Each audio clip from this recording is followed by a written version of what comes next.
Now, it sounds simple in retrospect, but I'll tell you, for about 4 months while that was pending, I don't think I ever had one decent night's sleep.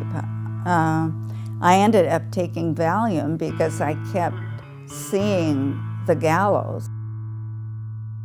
I mean, at the time the robberies occurred and the killings, the law provided that anybody convicted of first-degree murder with a recommendation for death would be hung.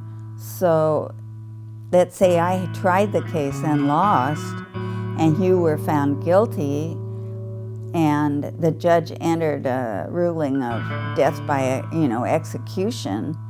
The county would have had to build a gallows to kill him.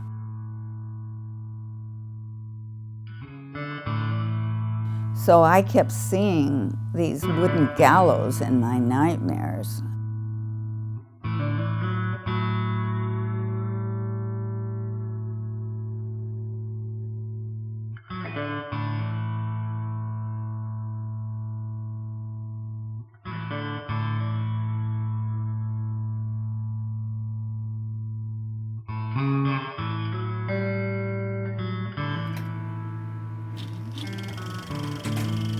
This is Ray D'Autremont. 50 years ago at this place, a tunnel just south of Ashland, Oregon, at the summit of the Siskiyou Mountains, Ray and 2 of his brothers staged the last great train robbery of the West. It was actually my first day on the job at KGW, and one of the assignments I had was to go with the sports director, Doug Lemire.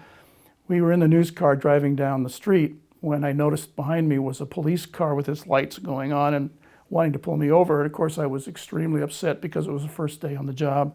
And I rolled down my window, and he said, "You know what you did?" And I said, "No, I don't." And then he started laughing because Doug was laughing. And it turned out it was Johnny Howard, who was a friend of Doug's prior to this incident. And so they both had a good laugh about it. Johnny was more or less a PR person, you might say, for the Portland Police Department.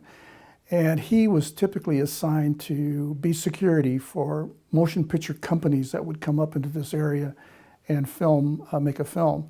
He was fascinated with the movie stars and television personalities and such, and so he would often talk about that and come up with some ideas of what he thought would make a great motion picture. One of those ideas he had was about the last great train robbery in Oregon that took place in 1923.